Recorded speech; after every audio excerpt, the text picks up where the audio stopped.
People have all sorts of beliefs concerning an eclipse, lunar eclipse, solar eclipse, many superstitions about it. But what does it really mean?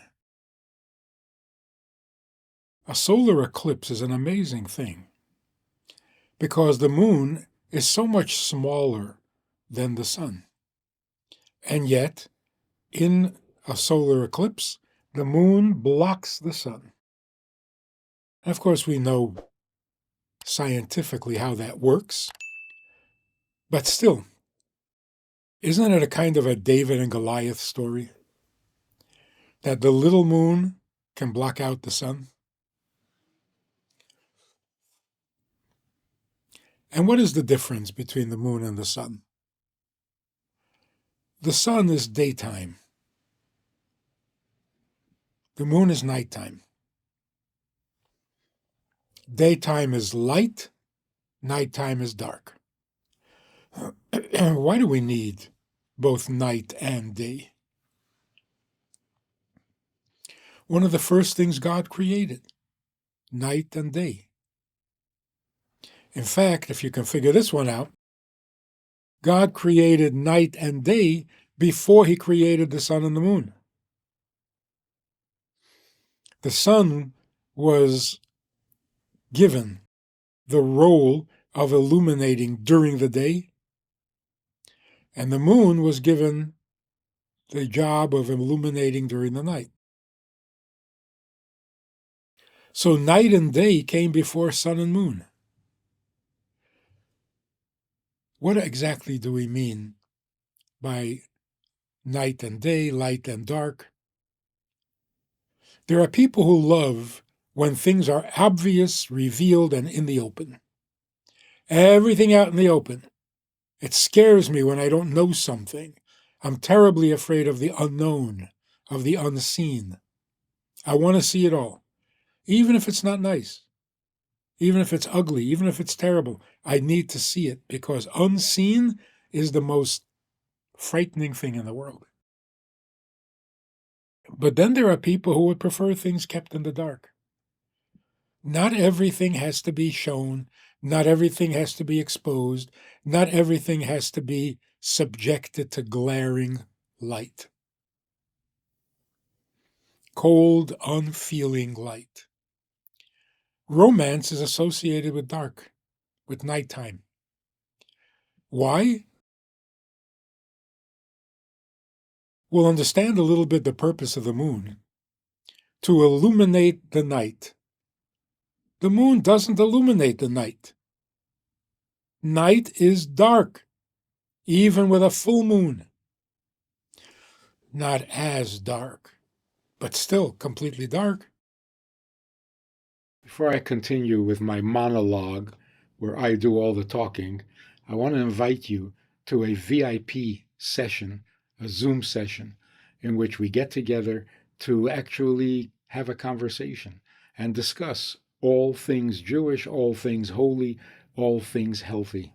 So click on the link below and join us where we can have a two-way conversation.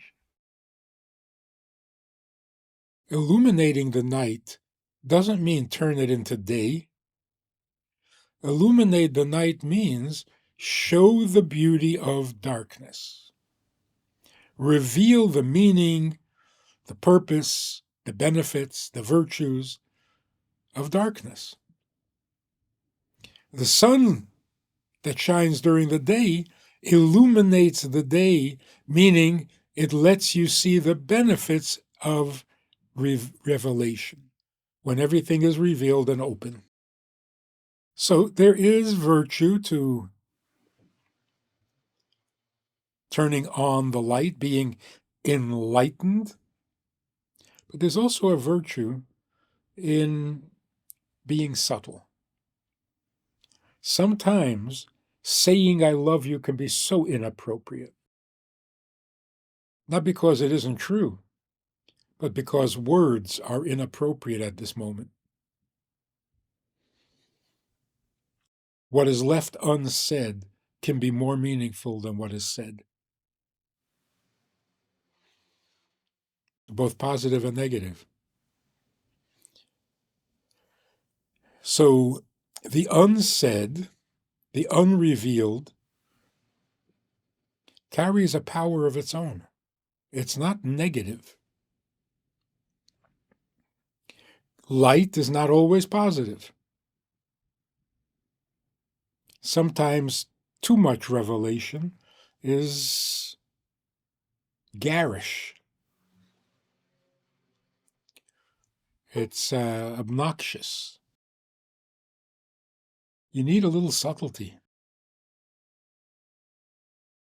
That is the purpose of the moon. The moon suggests that not everything has to be on display. Not every emotion you feel has to be blurted out or cried out or screamed out. And just to make the idea complete, I once said to my mentor in yeshiva, I said, "Do you have a minute? I need to talk to you and get something off my chest." He said, "Get it off your chest? Why?" Let it sit there and mature and become a full-fledged experience. Getting it off your chest may be laziness, may be cutting off something valuable. So, the moon can sometimes be more powerful than the sun. And the eclipse just reminds us of that. Let's not be too superficial. Let's create a third dimension to our emotions, to our opinions, to our lifestyle. That's maturity. If you enjoyed this conversation or this topic, and you're looking for more information, or you want to hear it again from another angle, there is a way to do that. And that is in this book. It's all there. Order it from Amazon. You can read it, reread it, and share it.